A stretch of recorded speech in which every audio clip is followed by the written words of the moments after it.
जैसा कि आपने टाइटल में पढ़ा कि भगवान महावीर जैसा कठोर अभिग्रह धारण करने वाले जैन संत के बारे में आज यदि आपने जान लिया तो आपकी सच में रूह कांप जाएगी। इन जैन संत का नाम श्री सेवक राम जी महाराज, ये श्री हुक्मी चंद जी महाराज के शिष्य थे। 20 वर्ष की आयु में संयम पद पर इन्होंने चरण रखा और इतनी कठोर तप की आराधना की कि 28 वर्ष की आयु में ही 10 दिन के संथारे के साथ ये महापुरुष दिवंगत हो गए। इनका जन्म हांसी प्रांत के भिटमड़ा गांव में जाट कुल में हुआ था। इनके पिता किसान थे और इनके ये टोटल 2 भाई थे और एक माता। कुल मिलाकर 4 प्राणी पूरे परिवार में थे। छोटा परिवार सुखी परिवार की कहावत उन पर लागू होती थी।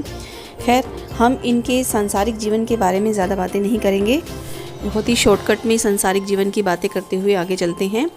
इनकी माता निरक्षर थी और पिता बहुत ही, जब ये छोटी उम्र के थे तो इनके पिता काल कर गए थे। तो एक बार ऐसा हुआ कि इनके गांव में जैन मुनियों का आना हुआ और इन्होंने जैन मुनियों का प्रवचन बड़े ध्यान से सुना और इनके कोमल हृदय पर उस प्रवचन का असर हो गया। अब क्या होता है कि खाते पीते काम करते, कोई भी काम करते तो इनके मन में जैन मुनियों की बातें गूंजती रहती। इनका मन वैराग से संता चला गया और इनके अंदर जीव दया कूट कूट कर भरी हुई थी। इन्होंने अपनी माँ से एक दिन कहा कि माँ, मैं दीक्षा लेना चाहता हूँ, मैं इस संसार में नहीं रहना चाहता। माँ ने बेटे को आज्ञा दे दी। 20 वर्ष की यौवन उम्र में इन्होंने दीक्षा अंगीकार की। 1866 में समाना शहर पंजाब का ये वो जैन संत थे जिन्होंने सारी उम्र एक ही चोलपट्टा रखा, एक चादर और एक ही पात्र। और जैसे ही इन्होंने दीक्षा ली, इन्होंने अपने जीवन को तपस्या में झोंक दिया। उपवास, बेला, तेला, अठाई तो उनके लिए सामान्य तप थे। 15 दिन का तप, मांस खमन, 2-2 महीने के लंबे तप करते हुए भी इनको आनंद की अनुभूति होती थी। तपस्वी राज ने बहुत लंबी तपस्याएं की और जब भी तपस्या का पालना करते थे तो बहुत ही कठोर अभिग्रह का धारण कर लेते थे और जब तक इनका अभिग्रह पूरा नहीं होता था ये अपनी तपस्या को नहीं खोलते थे। और ये दिन में तो क्या, ये रात को भी 3 या 3.5 घंटे ही मुश्किल से नींद लेते थे। जैसा कि वीडियो की स्टार्टिंग में ही बताया था आपको कि ये बहुत ही कठोर अभिग्रह धारण करने वाले मुनि थे। एक बार की बात है, इन्होंने 3 पताशे का अभिग्रह धारण किया।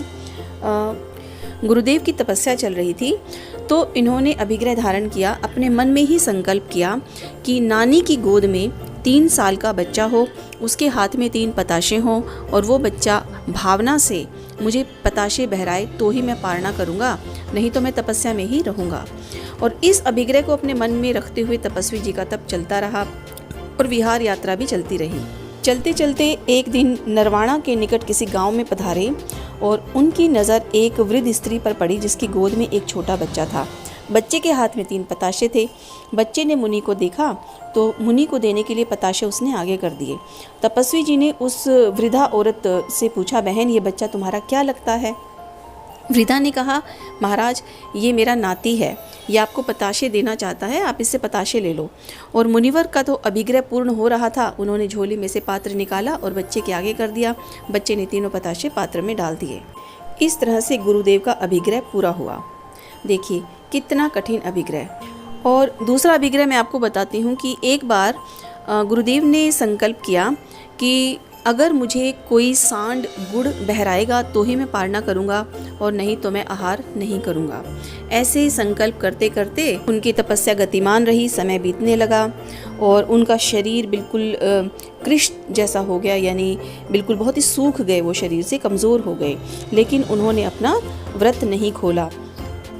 एक दिन ऐसे ही अपनी साधना की मस्ती में चले जा रहे थे और सामने से उन्होंने देखा कि गुड़ की गाड़ी भरकर एक किसान लेकर आ रहा है और तभी दूर से आते हुए उन्होंने एक सांड को देखा। गुरुदेव भी एक तरफ खड़े हो गए। सांड ने बैलों को कुछ नहीं कहा, वो सीधा गाड़ी के पिछले भाग में गया और गुड़ की एक भेली उसने सांड ने उठाई और अपने सींगों पर उठाई और उसको लेकर वो तपस्वी जी के पास आकर खड़ा हो गया। दूर खड़े हुए जो गुड़ की गाड़ी का स्वामी यानी किसान था, जो उससे तपस्वी जी ने अनुमति मांगी और अपने पात्र को आगे कर दिया। यानी उससे पूछा पहले कि क्या मैं ये गुड़ की भेली ले लूँ जो सांड मुझे दे रहा है। तो सांड ने गुड़ की भेली पात्र में छोड़ दी और इस तरह से तपस्वी का कठोर संकल्प कुदरत के हाथों पूरा हुआ। धन्य हुआ वो सांड भी जिसने तपस्वी जी का पालना करवाया। अवश्य ही वो बहुत बड़े ऊंचे देवलोक में गया होगा। ऐसा ही एक तीसरा वाक़यात मैं आपको बताती हूँ। सन 1872 की बात है। श्री सेवक राम जी महाराज राजस्थान के बीकानेर में विराजित थे और वहाँ उनकी तपस्या चल रही थी।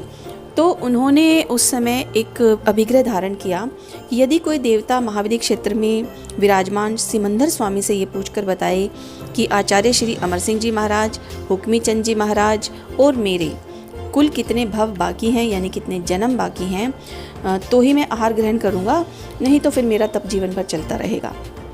और उन्होंने ये अभिग्रह एक पर्ची पर लिखकर अपने पास गुप्त रूप से रख लिया। और आपको सूचना के तौर पर मैं आपको बताऊं कि वो ऐतिहासिक पर्ची आज भी सुरक्षित है। श्री राजेंद्र मुनि जी महाराज के पास वो पर्ची आज भी सुरक्षित है। खैर, साथी मुनि जो थे उनको नहीं पता चला कि इन्होंने क्या अभिग्रह ऐसा धारण कर रखा है। इतने दिन हो गए, तपस्या चल रही है और आज तक गुरुदेव ने पारणा क्यों नहीं किया। कितना ऐसा ज़बरदस्त अभिग्रह है जो कि पूरा नहीं हो रहा। तो अभी क्या हुआ कि एक दिन आधी रात का समय था, सभी मुनि सो रहे थे, लेकिन सेवक राम जी महाराज ध्यान कर रहे थे रात को। और उनकी तपस्या का आज 23वां दिन था। वो ध्यान में खोए हुए थे।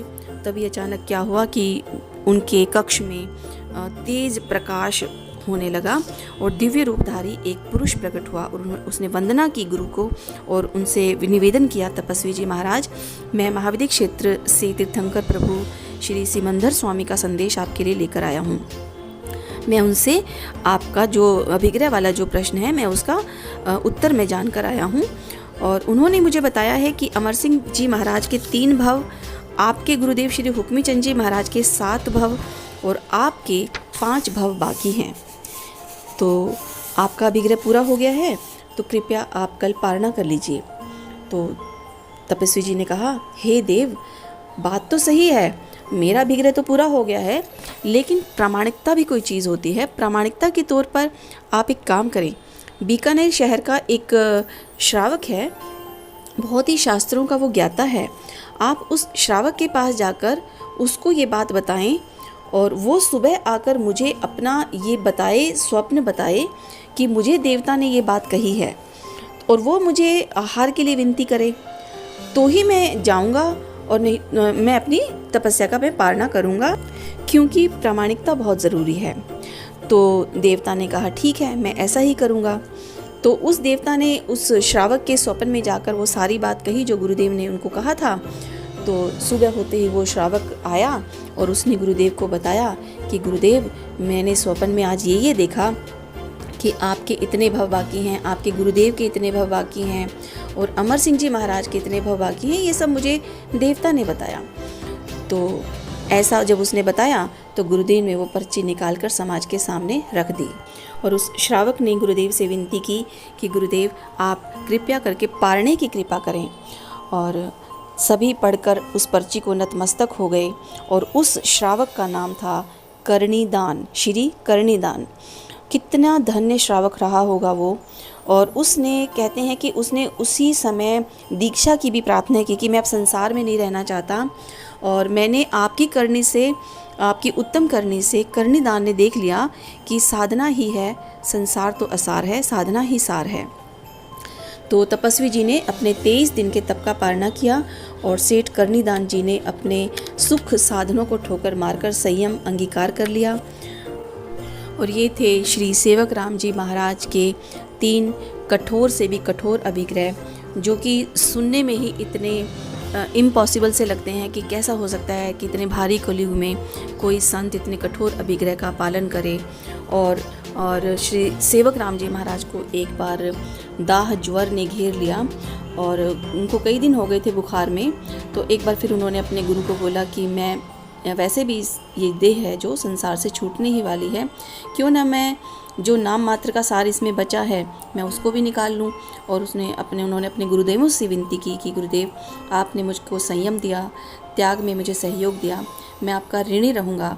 मुझे कृपया करके संथारे का प्रत्याख्यान करवा दीजिए। मात्र 28 वर्ष की आयु में उन्होंने संथारा ग्रहण किया और 10 दिन के चौविहारी संथारे के साथ संथारा साधक श्री सेवक राम जी महाराज ने अपनी देह को त्याग दिया। ये थे श्री सेवक राम जी महाराज। जय जिनेंद्र।